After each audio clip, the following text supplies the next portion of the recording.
ಮನುಷ್ಯ ಅಂದಮೇಲೆ ಒಂದಷ್ಟು ತಪ್ಪುಗಳು ಆಗೇ ಆಗ್ತವೆ.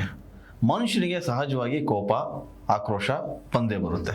ಅಂತಹ ಕೋಪ ಆಕ್ರೋಶ ಬಂದಾಗ ಅದು ಕೆಲವೇ ಕ್ಷಣ ಆಗಿರ್ಬೋದು, ಅದು ಕೆಲವೇ ನಿಮಿಷ ಆಗಿರ್ಬೋದು, ಕೆಲವೇ ದಿನಗಳಲ್ಲಿ ಅದು ಹೋಗ್ಬಿಡುತ್ತೆ, ಒಂದಷ್ಟು ಪರಿವರ್ತನೆ ಕೂಡ ಆಗುತ್ತೆ. ಆದರೆ ಎಲ್ಲೋ ಒಂದು ಕಡೆಗೆ ತಮ್ಮ ಉಜ್ವಲ ಭವಿಷ್ಯಕ್ಕಾಗಿ, ತಮ್ಮವರ ಉಜ್ವಲ ಭವಿಷ್ಯಕ್ಕಾಗಿ, ತಮ್ಮ ಗ್ರಾಮಸ್ಥರ ಊರಿನ ಒಂದಷ್ಟು ಜನರ ಬದುಕಿಗಾಗಿ ಹೋರಾಟ ಮಾಡಬೇಕು ಅಂತ ಒಂದಷ್ಟು ಜನ ಇದ್ದಾರೆ.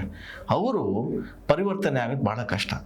ನಾನು ಯಾಕೆ ಈ ಮಾತನ್ನು ಹೇಳ್ತಿದ್ದೀನಿ ಅಂತಂದರೆ, ಇತ್ತೀಚಿನ ದಿನಗಳಲ್ಲಿ ಒಂದಷ್ಟು ಜನ ನಕ್ಸಲಿಸಮ್ಗೆ ಹೋಗಿ ಅಲ್ಲಿಂದ ಪರಿವರ್ತನೆಗೊಂಡು ಶರಣಾಗತಿ ಆಗಿರುತ್ತಂತಹ ಉದಾಹರಣೆಗಳು ಸಾಕಷ್ಟಿವೆ. ಆದರೆ ಎಲ್ಲೋ ಒಂದು ಕಡೆಗೆ ದಟ್ಟ ಕಾಡುಗಳಲ್ಲಿ ಶಸ್ತ್ರಾಸ್ತ್ರಗಳನ್ನು ಹಿಡಿದು ಮನ ಬಂದಂತೆ ಗುಂಡಿಕ್ಕಿ ಸೌಂಡ್ ಮಾಡ್ತಾ ಇದ್ದಂಥ ಮಹಿಳಾ ನಕ್ಸಲರು ಪರಿವರ್ತನೆಗೊಂಡು ಈಗ ಕೈಮಗ್ಗ ಕ್ಷೇತ್ರದಲ್ಲಿ ತಮ್ಮದೇ ಬೆಳವಣಿಗೆಯನ್ನು ಕಂಡು ಒಂದು ರ್ಯಾಂಪ್ ಶೋ ಮಾಡ್ತಾರೆ ಅಂದರೆ ನಿಜಕ್ಕೂ ಅದು ಪರಿವರ್ತನೆ ಅಲ್ಲದೆ ಇನ್ನೇನು. ಇದು ಇವತ್ತಿನ ವಿಶೇಷ ಸುದ್ದಿ. ಇದರ ಕುರಿತಾಗಿ ಒಂದಷ್ಟು ಮಾತುಕತೆ. ನನ್ನ ಜೊತೆ ಪ್ರಹ್ಲಾದ್ ಇದ್ದಾರೆ. ಪ್ರಹ್ಲಾದ್, ನಿಮಗೆ ಗೊತ್ತು, ಛತ್ತೀಸ್ಗಢದಲ್ಲಿ ಒಂದು ಬೆಳವಣಿಗೆ ಆಯಿತು. ಅದು ಏನಂತಂದ್ರೆ ಇವತ್ತು ಇಂಡಿಪೆಂಡೆನ್ಸ್ ಡೇ, ಸ್ವಾತಂತ್ರ್ಯ ದಿನ. ಇವತ್ತು ಶುಭ ಸುದ್ದಿ ಅನ್ನೋಕ್ಕಿಂತ ಹೆಚ್ಚಾಗಿ ಮಹಿಳೆಯರು ಶಸ್ತ್ರಾಸ್ತ್ರಗಳನ್ನ ಹಿಡಿದು ದಟ್ಟ ಕಾಡುಗಳಲ್ಲಿ, ಅದರಲ್ಲೂ ಛತ್ತೀಸ್ಗಢ ಅನ್ನೋ ದಟ್ಟ ಕಾಡುಗಳಲ್ಲಿ ಹೋರಾಟ ಮಾಡದಿರ್ತಕ್ಕಂಥ ಮಹಿಳೆಯರು ಇವತ್ತು ಬಂದೂಕು ಹಿಡಿದು ಹೋರಾಟ ಮಾಡ್ತಾ ಇರ್ತಕ್ಕಂಥವ್ರು ಕೈಮಗ್ಗವನ್ನ ತನ್ನ ಬದುಕನ್ನ ಕಸುಬಾಗಿಸಿ ಇವತ್ತು ಬದುಕನ್ನ ಹಸನು ಮಾಡ್ಕೊಂಡಿದ್ದಾರೆ. ಸರ್, ಈಗ ಒಂದು ಬಂದೂಕು ಹಿಡಿಯುವ ಕೈಗಳು ಸ್ವಾಭಿಮಾನದ ಒಂದು ನೆಲೆಯತ್ತ ಸಾಗ್ತಾ ಇರೋದು ಸಾಕಷ್ಟು ಎಲ್ಲ ಒಂದ್ ಕಡೆ ಆಶಾದಾಯಕ ಬೆಳವಣಿಗೆ ಫಸ್ಟಿಗೆ. ಖಂಡಿತ. ಯಾಕಂದ್ರೆ ನಕ್ಸಲರು ಅಂದ್ರೆ ಅವರು ಅಂದ್ರೆ ಸಮಾಜಕ್ಕೆ ಕಂಟಕರು, ಸಮಾಜ ಘಾತಕರು ಅನ್ನೋ ಒಂದು ಮಾತಿದೆ, ಅದು ಸತ್ಯನೂ ಹೌದು. ಆದ್ರೆ ಈ ಮಾತು ಹಿಂದಿನ ದಿನಗಳಲ್ಲಿ ನೋಡಿದ್ರೆ, ಅಂದ್ರೆ ಹಿಂದಿನ ಕಾಲಘಟ್ಟಕ್ಕೆ ಹೋದಾಗ ಎಲ್ಲ ಒಂದ್ ಕಡೆ ಸತ್ಯ ಅನ್ಸುತ್ತೆ. ಬಟ್ ಇಂದಿನ ದಿನಗಳಲ್ಲಿ ನಕ್ಸಲಿಸಂ ಕಡಿಮೆ ಆಗುತ್ತಿದೆ, ಜೊತೆಗೆ ನಕ್ಸಲರು ಸಹ ಸಮಾಜದ ಮುಖ್ಯವಾಹಿನಿಗೆ ಬರ್ತಾ ಇದ್ದಾರೆ ಅನ್ನೋದಕ್ಕೆ ಈ ರೀತಿಯಾದ ಘಟನೆಗಳು ಸಾಕ್ಷಿ. ಈಗ ನೀವು ಛತ್ತೀಸ್ಗಢದ ಹೇಳ್ತೀವಿ ಸರ್, ಅಲ್ಲಿಗೆ ಅದಕ್ಕಿಂತ ಮೊದಲು ನಮ್ಮ ಕರ್ನಾಟಕಕ್ಕೆ ಬರೋಣ. ಹಿಂದಿನ ಮುಖ್ಯಮಂತ್ರಿ ಸಿದ್ದರಾಮಯ್ಯನವರು ಒಂದು ಆಹ್ವಾನ ಕೊಟ್ಟಿದ್ರು. ಅದ್ರ ಬೆನ್ನಲ್ಲೇ ನಕ್ಸಲರು ತಾವೇ ಬಂದು ಶರಣಾದ್ರು. ಹೌದು, ನಾವು ಸಮಾಜದ ಮುಖ್ಯವಾಹಿನಿಗೆ ಬರ್ತೀವಿ, ನಾವು ಎಲ್ಲರಂತೆ ಬದುಕ್ತೀವಿ, ನಮಗೂ ಸ್ವಾತಂತ್ರ್ಯ ಕೊಟ್ಟು ನಮ್ಮನ್ನು ಸಹ ಎಲ್ಲರಂತೆ ಬದುಕಲು ಅವಕಾಶ ಮಾಡಿಕೊಡಿ ಅನ್ನೋ ನಿಟ್ಟಿನಲ್ಲಿ ಅವರೇ ಸ್ವಯಂ ಪ್ರೇರಿತವಾಗಿ ಮುಂದೆ ಬಂದ್ರು. ಹಿಂದೆ ಈ ರೀತಿ ಬೆಳವಣಿಗೆಗಳು ಎಲ್ಲ ಒಂದ್ ಕಡೆ ಸಮಾಜದಲ್ಲಿ ಒಂದು ವರ್ಗದಲ್ಲಿ ಬದಲಾವಣೆ ಕಾಣದಿದ್ರು ಸಹ ಇನ್ನೊಂದು ವರ್ಗದಲ್ಲಿ ಬದಲಾವಣೆಯ ಒಂದು ದಾಳಿಯತ್ತ ಸಾಗ್ತಾ ಇದೆ ಅಂತ ಸಮಾಜ ಅನ್ಸುತ್ತೆ ಸರ್. ಈ ಬೆಳವಣಿಗೆ ನೋಡಿದ್ರೆ ಹಿಂದೆ ಕೂಡ ಅಷ್ಟೇ ಗೌರಿ ಲಂಕೇಶ್ ಅವರು ಒಂದಷ್ಟು ಜನನ ಕರ್ಕೊಂಡ್ಬಂದು ಸರ್ಕಾರದ ಮುಂದೆ ಕೂರಿಸಿದ್ದು. ಲಾಸ್ಟ್ 25 ಅಂದ್ರೆ ಜನವರಿ 25 ಜನವರಿ 8ರಲ್ಲಿ 6 ಜನ ನಕ್ಸಲರು ಮುಖ್ಯವಾಹಿನಿ ಬರಬೇಕು ಅಂತ ಹೇಳಿ ಬರ್ತಾರೆ. ಒಂದಷ್ಟು ಸರ್ಕಾರ ಅವರಿಗೆ ಘೋಷಣೆ ಪ್ಯಾಕೇಜ್ ಕೊಡುತ್ತೆ. ಅಂದ್ರೆ ಮುಖ್ಯವಾಹಿನಿಗೆ ಬಂದಂತ ನಕ್ಸಲರು ಎಲ್ಲ ಶಸ್ತ್ರಾಸ್ತ್ರಗಳನ್ನ ತ್ಯಜಿಸಿ ಬರಬೇಕು, ಅವರಿಗೆ ಒಂದು 6 ಲಕ್ಷದ ಪ್ಯಾಕೇಜ್ ನ ಅನೌನ್ಸ್ ಮಾಡುತ್ತೆ. ಮತ್ತೆ ಕಾನೂನು ಪ್ರಕಾರ ಏನಿರುತ್ತೋ ಅದನ್ನೆಲ್ಲ ಪ್ರೋಸೆಸ್ ಎಲ್ಲ ಮುಗಿಸ್ಕೊಂಡು ಬರಬೇಕು. ಅಂದ್ರೆ ಅವರು ಕೂಡ ಬದುಕಬೇಕು, ಬದುಕನ್ನ ತುಂಬಾ ಹಸನಾಗಿ ಮಾಡ್ಕೋಬೇಕು ಅನ್ನೋ ಒಂದು ಉದ್ದೇಶ ಅಷ್ಟೇ. ಮುಖ್ಯಮಂತ್ರಿಗೆ ಸಿದ್ದರಾಮಯ್ಯ ಇದ್ರು, ಅವರ ಸಮ್ಮುಖದಲ್ಲಿ ಆದಂತ ಬೆಳವಣಿಗೆ ಇದು ಕರ್ನಾಟಕದ ಬೆಳವಣಿಗೆ. ಆದ್ರೆ ಛತ್ತೀಸ್ಗಢದಲ್ಲಿ ಆದಂತ ಬೆಳವಣಿಗೆ ತುಂಬಾ ದೊಡ್ಡದು. ಯಾಕೆ ಅಂತಂದ್ರೆ ಅಲ್ಲಿ ಮಹಿಳೆಯರ ಸಂಖ್ಯೆ ಜಾಸ್ತಿ ಇತ್ತು ನಕ್ಸಲಿಸಮ್ ನಲ್ಲಿ. ಈಗಲೂ ಕೂಡ ನಕ್ಸಲಿಸಮ್ ಹಿನ್ನೆಲೆಯನ್ನ ನಾವು ಹುಡ್ಕೊಂಡು ಹೋದ್ರೆ ಅಲ್ಲಿ ಜಾಸ್ತಿ ರಕ್ತಸಿಕ್ತ ಅಧ್ಯಯನ ಶುರು ಮಾಡಿರೋದು. ಅಧ್ಯಾಯ ಜೊತೆಗೆ ಭಯಭೀತವಾದ ವಾತಾವರಣ. ಕಾಡಲ್ಲಿ ಯಾರು ಹೋಗಕ್ ಆಗ್ತಿರ್ಲಿಲ್ಲ, ಯಾರು ಕಂಡ್ರೆ ಅವರು ಬೇಟೆಗಾರರ ತರ ಅವರನ್ನ ಡೈರೆಕ್ಟ್ ಆಗಿ ಅಟ್ಯಾಕ್ ಮಾಡ್ತಿದ್ರು. ಈ ರೀತಿಯಾದ ಒಂದು ಭೀಕರ ವಾತಾವರಣ ಕಾಡಿನ ಪ್ರದೇಶದಲ್ಲಿ ಇರುತ್ತಿತ್ತು ಸರ್. ಹೌದು, ಅದರಲ್ಲೂ ಬಸ್ತಾರು ಅಬುಜ್ಮರ್ ಅನ್ನೋ ಒಂದು ಕಾಡಿದೆಯಲ್ಲ, ಆ ಕಾಡಲ್ಲಿ ಅತಿ ಹೆಚ್ಚು ನಕ್ಸಲಿಸಮ್ ಹೆಜ್ಜೆಗಳು ಸೌಂಡ್ ಮಾಡ್ತಾ ಇದ್ರು. ಹಾಗಾಗಿ ಈಗ ಅವರ ಮಹಿಳೆಯರು ಶಸ್ತ್ರಾಸ್ತ್ರಗಳನ್ನ ತ್ಯಜಿಸಿ ಬಂದು ಅವರೇ ಒಂದು ಕೈಮಗ್ಗ ಸ್ಥಾಪನೆ ಮಾಡಿ ಅಲ್ಲಿಯ ಏನೋ ಸೀರೆಗಳು ಇತ್ಯಾದಿ ಉಡುಪುಗಳನ್ನ ತಾವೇ ಕೈಯಾರ ಕೈಮಗ್ಗದಿಂದ ಮಾಡಿ ಇವತ್ತು ರ್ಯಾಂಪ್ ಶೋ ಮಾಡ್ತಾರೆ ಅನ್ನೋದಿದೆಯಲ್ಲ, ಅದು ನಿಜವಾಗ್ಲೂ ಈ ರೀತಿ ಏನು ಸುದ್ದಿಗಳು ಇರ್ತಾವಲ್ಲ ಎಲ್ಲ ಒಂದ್ ಕಡೆ ರೋಮಾಂಚನಕಾರಿ ಸರ್. ಇದು ಯಾರೋ ಹೇಳ್ತಾರೆ ಕೆಲವೊಂದ್ ಜನ, ಇದು ಆಗದ ಮಾತು, ಇದು ಬದಲಾವಣೆ ಸಾಧ್ಯ, ಅವ್ರ ನಕ್ಸಲರು ಮೈಂಡ್ಸೆಟ್ ಹಂಗೆ ಇರುತ್ತೆ ಅನ್ನೋ ಮಾತುಗಳನ್ನ ಹೇಳ್ತಿರ್ತಾರೆ. ಬಟ್ ಈ ರೀತಿಯ ಒಂದು ಘಟನೆಗಳನ್ನ ನೋಡಿದಾಗ, ಈ ರೀತಿಯ ಒಂದು ಬೆಳವಣಿಗೆಗಳನ್ನ ನೋಡಿದಾಗ ಬದಲಾವಣೆ ಅನ್ನೋದು ನಿಧಾನವಾಗಿ ಆದ್ರೂ ಸಾಗ್ತಾ ಇದೆ ಅನ್ನೋದು. ಜೊತೆಗೆ ಕೇಂದ್ರ ಸರ್ಕಾರ ಸಹ ಇವ್ರಿಗೆ ಒಂದ್ಸರಿ ಅವಕಾಶ ಕೊಟ್ಟಿತ್ತು ಅನ್ಸುತ್ತೆ. ನೀವೇ ಶರಣಾಗಿ, ನಿಮ್ಗೆ ನಾವು ಏನು ಮಾಡಲ್ಲ, ನಿಮ್ಗೆ ಯಾವ ರೀತಿಯಾಗಿ ಬೆಂಬಲ ಬೇಕೋ ಆ ರೀತಿಯಾಗಿ ನಮ್ಮ ಸರ್ಕಾರ ಬೆಂಬಲ ಕೊಡುತ್ತೆ ಅನ್ನೋ ನಿಟ್ಟಿನಲ್ಲಿ ಗೃಹ ಸಚಿವ ಅಮಿತ್ ಶಾ ಕೂಡ ಎಲ್ಲ ಒಂದ್ ಕಡೆ ಇವರಿಗೆ ಆಹ್ವಾನವನ್ನು ನೀಡಿದ್ರು. ಸೊ ಈ ರೀತಿಯಾಗಿ ನಕ್ಸಲ್ ಮುಕ್ತ ಭಾರತದತ್ತ ಎಲ್ಲ ಒಂದ್ ಕಡೆ ಹೆಜ್ಜೆ ಹಾಕ್ತಾ ಇದೀವಿ ಅನ್ಸುತ್ತೆ ಸರ್, ಈ ರೀತಿಯಾದ ಒಂದು ಬೆಳವಣಿಗೆಗಳನ್ನ ನೋಡಿದಾಗ. ನಿಜ, ಅಂದ್ರೆ ಸರ್ಕಾರ ನೋಡಿ ಒಂದು ವೇದಿಕೆ ಕಲ್ಪಿಸ್ಕೊಡುತ್ತೆ, ಅದನ್ನ ಅವರು ಸರಿಯಾಗಿ ಬಳಸ್ಕೋಬೇಕು. ಕೆಲವರು ಇನ್ನೂ ಕೂಡ ಕೆಲವು ರಾಜ್ಯಗಳಲ್ಲಿ ನಕ್ಸಲಿಸಂ ಜೀವಂತವಾಗಿದೆ. ಸೊ ಅಲ್ಲಿಯ ಸರ್ಕಾರಗಳು ಒಂದಿಷ್ಟು ನಕ್ಸಲರಿಗೆ ಒಂದು ಅವಕಾಶವನ್ನ ಕೊಡ್ತಾ ಇದೆ, ಆಮೇಲೆ ಹೇಳಿಕೆಗಳನ್ನು ನೀಡ್ತಾ ಇದೆ, ಅವರ ಬೇಡಿಕೆಗಳ ಅನುಗುಣವಾಗಿ ಒಂದು ಪ್ಯಾಕೇಜ್ ನ ಕೂಡ ಘೋಷಣೆ ಮಾಡುತ್ತೆ. ನೋಡಿ, ಈಗ ಇಲ್ಲಿ ಏನು ಛತ್ತೀಸ್ಗಢದಲ್ಲಿ ಒಂದಷ್ಟು ಮಹಿಳೆಯರು ಬಂದ್ರು, ಕೈಮಗ್ಗ ಕ್ಷೇತ್ರದಲ್ಲಿ ಅವರೇ ತಮ್ಮದೇ ಆದಂತ ಛಾಪನ ಮೂಡಿಸೋದಕ್ಕೆ ಶುರು ಮಾಡ್ತಾರೆ.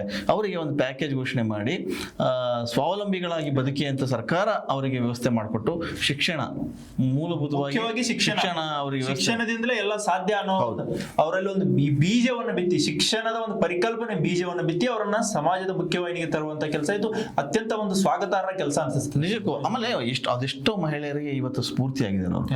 ಅಂದ್ರೆ ಮಹಿಳೆಯರು ಇವತ್ತು ಹೌಸ್ ವೈಫ್ ಆಗಿ ಇರ್ತಕ್ಕಂಥ ಮಹಿಳೆಯರು ಕೂಡ ಇದೇನಪ್ಪ ಈ ರೀತಿಯ ಬೆಳವಣಿಗೆ ಅನ್ನೋ ಮಟ್ಟಕ್ಕೆ ಅಚ್ಚರಿ ಬೆಳವಣಿಗೆ. ನೀವು ಹೇಳಿದ್ರಲ್ಲ ಸರ್, ಈಗ ಕೈಮಗ್ಗ ಇದು ಸ್ವಾಭಿಮಾನದ ಸಂಕೇತ.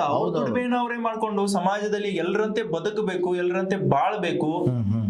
ಸೊ ಇದೊಂದು ಎಲ್ಲ ಒಂದ್ ಕಡೆ ನೋಡಿದ್ರೆ ಅವ್ರಿಗೆ ಅವಕಾಶ ಇದೆಯಲ್ಲ, ಅದು ಅವಕಾಶನ ಸದುಪಯೋಗ ಮಾಡ್ಕೊಳ್ಬೇಕು. ಅವ್ರಿಗೆ ಈ ರೀತಿಯಾದ ಒಂದು ಅವಕಾಶ ಕೊಟ್ಟಿದ್ದಾರೆ ಅಂದ್ರೆ, ಸರ್ಕಾರ ಅವಕಾಶ ಕೊಟ್ಟಿದೆ ಅಂತ ಆ ರೀತಿಯಾಗಿ ಸ್ವಲ್ಪ ದಿನ ಬಂದೆ ಮತ್ತೆ ಅದೇ ರೀತಿಯಾಗಿ ತೆರೆಮರೆಯಲ್ಲಿ ಈ ರೀತಿಯಾದ ಒಂದು ಚಟುವಟಿಕೆಗಳಲ್ಲಿ ತೊಡಗಿದ್ರೆ ಇದು ಎಲ್ಲ ಒಂದ್ ಕಡೆ ಅವರಿಗೆ ಒಂದ್ ಸ್ವಲ್ಪ ಅಂದ್ರೆ ಅಪಾಯಕಾರಿ ನಡೆ ಅನ್ಸುತ್ತೆ. ಅಂದ್ರೆ ಬಹಳಷ್ಟು ಜನ ಒಂದಷ್ಟು ಫೋಕಸ್ ಆಗಿದ್ರು ನಕ್ಸಲಿಸಂ ನಲ್ಲಿ ಮಹಿಳೆಯರು.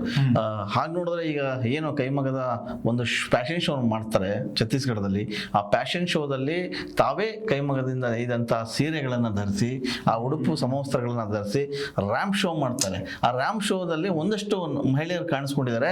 ಅವರು ಹಿಂದೆ ನಕ್ಸಲಿಸಂ ಆಗಿದ್ದರು, ಶಸ್ತ್ರಗಳನ್ನ ತ್ಯಜಿಸಿ ಬಂದು ವೇದಿಕೆ ಮೇಲೆ, ಕಲರ್ಫುಲ್ ವೇದಿಕೆ ಮೇಲೆ ರ್ಯಾಂಪ್ ಶೋ ಮಾಡುವಂಥವ್ರು ಯಾರು ಅಂತ ಒಂದಿಷ್ಟು ನಿಮಗೆ ಹೆಸರುಗಳನ್ನ ಹೇಳ್ತಾ ಹೋಗ್ತೀನಿ. ಸೊ ಮಹಿಳೆಯರಲ್ಲಿ ಪುಣೆಂ ದೇವೆ ಅಂಥೇಳಿ ಅವರಿದ್ದಾರೆ, ಆಮೇಲೆ ಮಧ್ಯ ಗಂಗಿ, ಮಧ್ವಿ ದೇವೆ, ಆಮೇಲೆ ಮಧ್ವಿ ನಾಡನ್ನಿ, ಮದ್ದಿ ಮಾಲೆ, ಪೋಡಿಯಂ ರಾಜೆ, ದೊಡ್ಡಿ ರೆಮೆಂ, ಮೆಡ್ಕಂ ಭೀಮೆ ಹಾಗೂ ಪುಣೆಂ ಜೋಯಿ ಟಿ ಇವರು ಪ್ರಮುಖವಾಗಿ ನಕ್ಸಲಿಸಂನಲ್ಲಿ ತೊಡಸ್ಕೊಂಡಂಥವ್ರು. ಇವರು ಬಹಳ ಬಹಳ ಆಕ್ಟಿವ್ ಆಗಿದ್ದರು. ಆಮೇಲೆ ಸುಮಾರು ವರ್ಷಗಳ ಕಾಲ ಆ ನಕ್ಸಲಿಸಂ ಹೋರಾಟದಲ್ಲಿ, ಆ ಚಳವಳಿಯಲ್ಲಿ ಪಾಲ್ಗೊಂಡು ಅನೇಕ ಸಲ ಈ ಸರ್ಕಾರ ಇವ್ರನ್ನ ಮುಖ್ಯವಾಹಿನಿ ಕರೆತರಬೇಕು ಅಂತ ಹೇಳಿ ಮಾಡಿದ್ರು ಕೂಡ ಎಲ್ಲೂ ಆಗಿರ್ಲಿಲ್ಲ. ಆದ್ರೆ ಎಲ್ಲ ಒಂದ್ ಕಡೆಗೆ ಇವತ್ತಿನ ದಿವಸ ಅವ್ರು ಬಂದು ಮಾಡಿದ್ದಿದೆಯಲ್ಲ, ಅಂದ್ರೆ ಮನುಷ್ಯನಿಗೆ ಪರಿವರ್ತನೆ, ನಾನು ಆಗ್ಲೇ ಹೇಳಿದೆ, ಮನುಷ್ಯನಿಗೆ ಪರಿವರ್ತನೆ ಆಗ್ಬೇಕು. ತಪ್ಪು ಮಾಡೋ ಸಹಜ, ಮನುಷ್ಯ ಅಂದ್ಮೇಲೆ ಕೋಪ ಬರುತ್ತೆ, ಆಕ್ರೋಶ ಕೊಡ್ತಾನೆ, ಅದೆಲ್ಲ ಒಂದ್ ಕಡೆ ಒಂದು ಸಮಯದವರೆಗೂ ಮಾತ್ರ. ಸೊ ನೀವು ಸುಧಾರಣೆ ಮಾಡ್ಕೊಂಡು ಮುಂದೆ ಹೋಗ್ಬೇಕು. ಬಿಸಿ ರಕ್ತ ಇದ್ದಾಗ ಏನ್ ಬೇಕಾದ್ರೂ ಮಾಡ್ಬೋದು, ಆದ್ರೆ ವಯಸ್ಸು ಆಗ್ತಾ ಆಗ್ತಾ ಮನುಷ್ಯನಿಗೆ ಬಲಿತಾ ಹೋಗ್ತಾನೆ. ಅವಾಗ ಸಹಜವಾಗಿನೇ ಅವರು ಪರಿವರ್ತನೆ ಆಗ್ಬೇಕಾಗುತ್ತೆ. ಅಂತಹ ಘಟನೆ ಕರ್ನಾಟಕದಲ್ಲೂ ಆಯ್ತು. ಅದನ್ನೇ ಎನ್ಕ್ಯಾಚ್ ಮಾಡ್ಕೊಂಡು ಸಿದ್ದರಾಮಯ್ಯ ಇರ್ತಕ್ಕಂಥ ನೇತೃತ್ವ ಸರ್ಕಾರ ಒಂದಷ್ಟು ನಕ್ಸಲರನ್ನ ಮುಖ್ಯವಾಹಿನಿಗೆ ತಗೊಂಬರುವಂತ ಕೆಲಸ ಆಯ್ತು. ಸೊ ಇದೇ ರೀತಿಯ ಒಂದಷ್ಟು ಕೆಲಸಗಳು ಇನ್ನೂ ಆಗ್ಬೇಕಾಗಿದೆ. ಈಗ ನಮ್ಮ ಪಶ್ಚಿಮ ಘಟ್ಟದ ಕಾಡುಗಳಲ್ಲಿ ಇವತ್ತಿಗೂ ನಕ್ಸಲಿಸಂ ಸದ್ದು ಆಗ್ತಾ ಇದೆ, ಗುರುತುಗಳು ಬರ್ತಾ ಇದೆ. ಆದ್ರೆ ಎಲ್ಲ ಒಂದ್ ಕಡೆಗೆ ಅವ್ರನ್ನೂ ಕೂಡ ಮುಖ್ಯವಾಹಿನಿಗೆ ಕರೆ ತರುವಂತ ಪ್ರಯತ್ನ ಈಗ ಇರ್ತಕ್ಕಂಥ DKC ನೇತೃತ್ವದ ಸರ್ಕಾರ ಮಾಡಬೇಕು. ಸೊ ಛತ್ತೀಸ್ಗಢದ ಈ ಬೆಳವಣಿಗೆ ಇದೆಯಲ್ಲ, ನಿಜಕ್ಕೂ ಒಂದಷ್ಟು ಮಹಿಳೆಯರಿಗೆ ಮಾದರಿ ಅಂತಾನೆ ಹೇಳ್ಬೋದು. ಮಾದರಿ. ಅದು ಸ್ವತಂತ್ರ ದಿನಾಚರಣೆ, ಈ ಒಂದು ಶುಭ ಸಂದರ್ಭ, ಸ್ವತಂತ್ರ ದಿನಾಚರಣೆ ಈ ಒಂದು ಸಂದರ್ಭದಲ್ಲಿ ಈ ರೀತಿಯಾದ ಒಂದು ಘಟನೆ ಆಯ್ತಲ್ಲ, ಈ ರೀತಿ ಚಟುವಟಿಕೆ ಆಯ್ತು, ಅವರು ಸಮಾಜದ ಮುಖ್ಯವಾಹಿನಿಗೆ ಬಂದ್ರಂದ್ರೆ ಎಲ್ಲ ಒಂದ್ ಕಡೆ ಇದು ಒಳ್ಳೆಯ ಬೆಳವಣಿಗೆ, ಜೊತೆಗೆ ಆಶಾದಾಯಕ ನಡೆ. ಇನ್ನು ಮುಂದೆ ಆದ್ರೂ ಈ ರೀತಿ ಇವರು ಮಾದರಿ, ನಕ್ಸಲರಿಗೂ ಇವರು ಮಾದರಿ, ಇವರಂತೆ ಇನ್ಯಾರಿದ್ರು ಅವರು ಸಹ ಶರಣಾಗುವ ಸಾಧ್ಯತೆಗಳಿವೆ. ಖಂಡಿತ ಈ ರೀತಿಯಾದ ಘಟನೆಗಳನ್ನ ನೋಡಿದಾಗ ಸಮಾಜಮುಖಿಯಾಗಿ ನಾವು ಬರಬೇಕು, ಸಮಾಜದ ಜೊತೆಗೆ ನಾವು ತೊಡಸ್ಕೊಬೇಕು, ಒಂದಷ್ಟು ಜನರ ನಡುವೆ ನಾವು ಬದುಕಬೇಕು ಅನ್ನೋ ಮನಸ್ಸು ಯಾರಿಗಿರಲ್ಲ, ಇದ್ದೇ ಇರುತ್ತೆ. ಆದ್ರೆ ಎಲ್ಲೋ ಒಂದು ಕಡೆಗೆ ಯಾವುದೋ ಒಂದು ಕಾರಣಕ್ಕೆ, ಯಾವುದೋ ಒಂದು ಕೆಲವು ಪರಿಸ್ಥಿತಿಗಳು ಸಹ ಅವರನ್ನ ಕಟ್ಟಿ ಹಾಕಿರುತ್ತವೆ. ನೀವು ಹೇಳಿದ್ರೆ ಕರೆಕ್ಟ್, ಆ ಇಕ್ಕಟ್ಟಿನ ಪರಿಸ್ಥಿತಿ ಮನೋಸ್ಥಿತಿ ಅಥವಾ ತನ್ನೊಳಗಿನ ಆಕ್ರೋಶ ಆವೇಶಗಳು ಅಂತ ನಿರ್ಧಾರವನ್ನು ಮಾಡುತ್ತೆ, ಚಳವಳಿಗಿಳಿತಾರೆ, ಸಂಘಟನೆಗೆ ಸೇರ್ಕೊಳ್ತಾರೆ. ಸೊ ಕಾಮನ್ ಅಂದರೆ ಬಹುತೇಕ ಯೂತ್ಸ್ಗಳು ಇದರ ಹಿಂದೆ ಈ ಸಂಘಟನೆಯ ಒಂದು ಏನು ಆಗಮನಕ್ಕೆ ಹೋಗ್ತಾರೆ, ಅವರ ಕರೆಗೆ ಹೋಗ್ತಾರೆ. ಸಂಘಟನೆಗಳಲ್ಲಿ ಸೇರಿಸ್ಕೊಳ್ತಾರೆ. ಖಂಡಿತ ಈಗ ಅಂತರನ್ನೇ ಕ್ಯಾಚ್ ಮಾಡೋದು. ಅಂದ್ರೆ ನಿಮಗೆ ಈ ನಕ್ಸಲಿಸಂ ಬಗ್ಗೆ ತುಂಬಾ ಆಳವಾಗಿ ಹೇಳೋ ಅಗತ್ಯ ಇಲ್ಲ, ಯಾಕಂದ್ರೆ ಗೊತ್ತು ಯಾಕೆ ನಕ್ಸಲಿಸಂ ಚಳವಳಿಗೆ ಹೋಗ್ತಾರೆ, ಆ ಸಂಘಟನೆ ಯಾಕೆ ಸೇರ್ಕೊಳ್ತಾರೆ ಅಂತ ಎಲ್ರಿಗೂ ಗೊತ್ತಿರುವಂತ ವಿಚಾರಣೆ. ಆದ್ರೆ ಎಲ್ಲೋ ಒಂದ್ ಕಡೆ ಆಡುವ ವರ್ಗ, ಆಡಳಿತ ವ್ಯವಸ್ಥೆ ವಿರುದ್ಧ ಅವ್ರು ಓಡಾಡ್ತಾರೆ ವಿನಃ ಇನ್ನು ಯಾವ ಮಾನವನ ವಿರುದ್ಧ ಅವ್ರು ಓಡಾಡಲ್ಲ.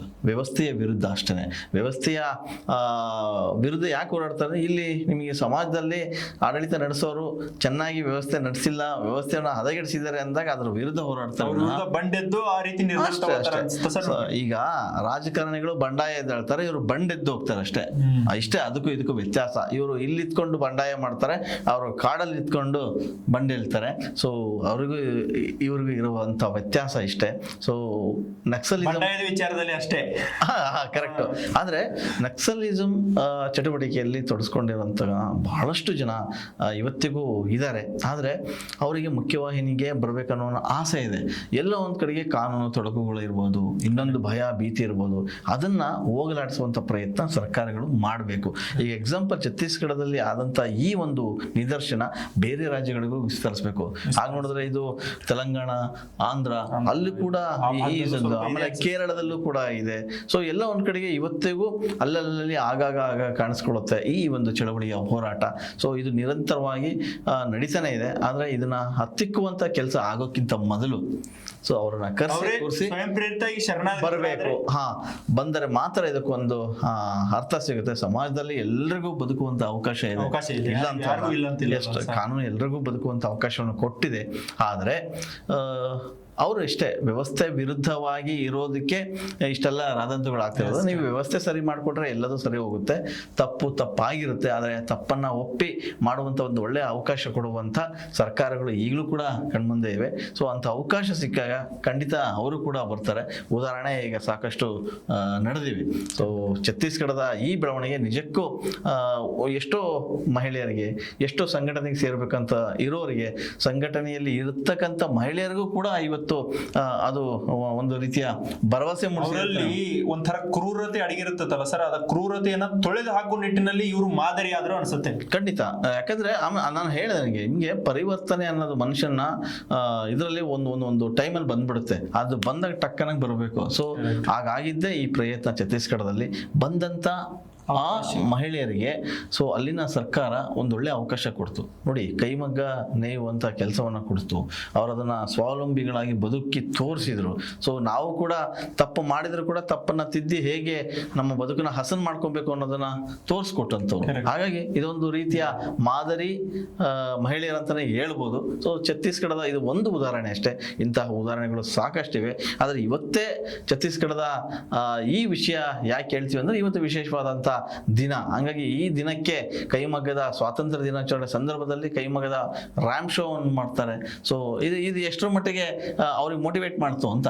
ಅಲ್ಲಲ್ಲ, ಮೋಟಿವೇಟ್ ಅನ್ನೋಕ್ಕಿಂತ ಸರಿ, ಈಗ ರ್ಯಾಂಪ್ ಶೋ ಅಂದ್ರೆ ಇದು ಅವ್ರಿಗೂ ಸ್ವಾತಂತ್ರ್ಯ ಸಿಕ್ತಿ. ಈಗ ಅದನ್ನ ಹೇಳ್ತೀನಿ. ಈಗ ಭಾರತೀಯರಿಗೆ ಹೆಂಗೆ ಈಗ 80 ವರ್ಷ ಆಯ್ತಲ್ಲ, ಅವ್ರಿಗೆ 47ರಿಂದ ಅವರಿಗೆ ಹಿಂದಿನಿಂದ ಸ್ವಾತಂತ್ರ್ಯ ಸಿಕ್ತು. ಅವ್ರಿಗೆ ಫುಲ್ ಫ್ರೀಡಮ್ ಆಗಿ ಮುಕ್ತವಾಗಿ ಓಡಾಡಬಹುದು. ಸಾಂವಿಧಾನಿಕವಾಗಿ ಯಾವೆಲ್ಲ ಹಕ್ಕುಗಳಿವೆ ಅವುಗಳನ್ನ ಚಲಾಯಿಸಬಹುದು, ಯಾವೆಲ್ಲ ಅವಕಾಶಗಳಿವೆ ಅವುಗಳನ್ನೆಲ್ಲ ಬಳಸ್ಕೋಬಹುದು. ಅವರು ಎಲ್ಲರಂತೆ ಸಮಾಜದಲ್ಲಿ ಬದುಕಬಹುದು. ಇನ್ ಮುಂದೆ ಅವರಿಗೆ ಸ್ವಾತಂತ್ರ್ಯ ಸಿಕ್ಕಂಗಾಗಿದೆ. ಎಸ್, ಅದೇನೇ ಇರಲಿ, ಬಂದೂಕು ಹಿಡಿದಂತ ಕೈಗಳು ಇವತ್ತು ಕೈಮಗವನ್ನ ಹಿಡ್ಕೊಂಡಿವೆ. ಸೊ ಮುಂದಿನ ದಿನಗಳಲ್ಲಿ ಯಾರು ಶಸ್ತ್ರಾಸ್ತ್ರಗಳನ್ನ ಹಿಡ್ಕೊಂಡು ಕಾಡುಗಳಲ್ಲಿ ಹೋರಾಟ ಮಾಡ್ತೀರಿ, ತಮ್ಮ ನಿಲುವು ತಮ್ಮ ಸಿದ್ಧಾಂತಗಳಿಗೆ ಬದ್ಧರಾಗಿದ್ದೀರಿ, ಸೊ ಒಂದಿಷ್ಟು ಸಡಿಲ ಮಾಡಿಕೊಂಡು ಸರ್ಕಾರದ ಜೊತೆ ಮಾತುಕತೆ ನಡೆಸಿ ನೀವು ಕೂಡ ಮುಖ್ಯವಾಹಿನಿಗೆ ಬರಬೇಕು ಅನ್ನೋದು ಎಲ್ಲರ ಆಶಯ, ನಮ್ಮ ಆಶಯವೂ ಕೂಡ.